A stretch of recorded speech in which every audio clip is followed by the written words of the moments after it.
Alright guys, so there's a difference between explicit differentiation and implicit differentiation. So explicit differentiation is all the functions that we've seen so far where the y is usually defined by x. So the y is usually alone on one side and there's x on the other side. Now implicit differentiation will be differentiation that we take when the y is implicitly defined by an equation. So as you can see here, there's x and y's on one side.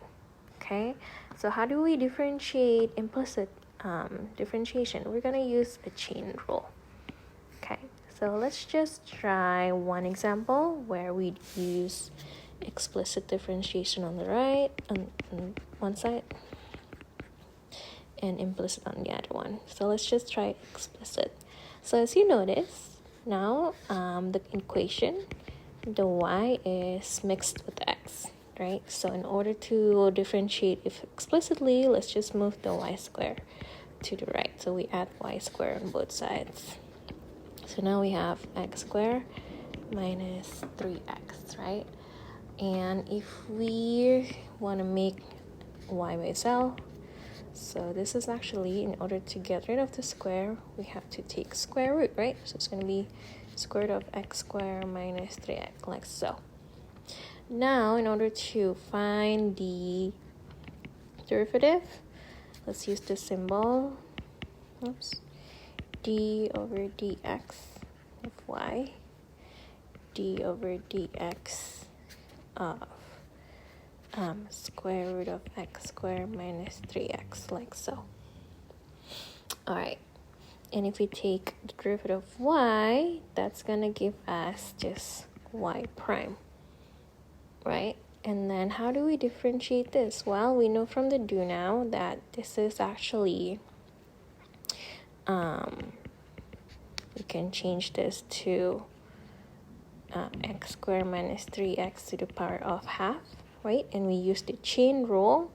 So take the differentiation, the derivative of the outside function, right? Keep the inside the parentheses, and then differentiate the inside function to x minus 3, like so, equals y prime. We can rewrite this, so then it looks like this, 2x minus 3 over,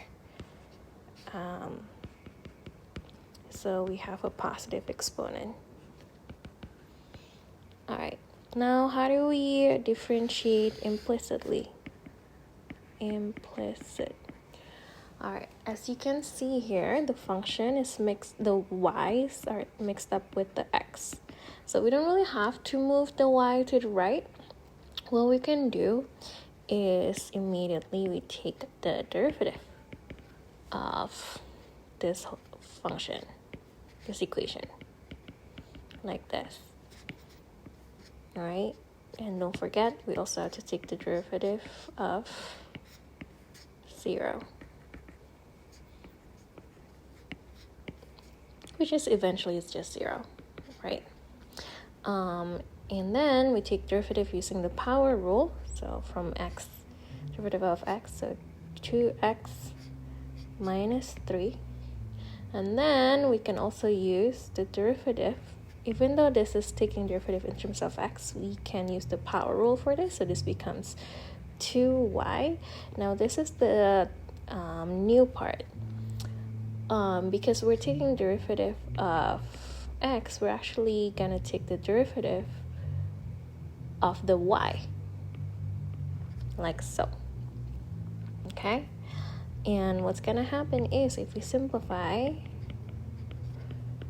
this, as you can see on the explicit differentiation, this is also y prime, right? So let me just put it, y prime equals 0. Now, because the goal is to find y prime, as here, the goal is to find y prime, we want to make y prime to be isolated by itself, right? So what we can do, we just do a little bit of algebra. I'm gonna move 2y here, and I'm gonna divide both by 2y. So then 2y moves to the left, and there you go. This is your y prime. So technically this and this is the same. Why? It doesn't look the same. If you notice, there's y in the denominator when we do the implicit differentiation. The y in there is the same with this, right? So if we were to rewrite this again, this is 2 times, what's the y? The y is square root of x squared minus 3x, which is the same with to the power of half, which is the same as this. Okay? So whether you do explicit or implicit differentiation, if you do it correctly, you will get the same answer.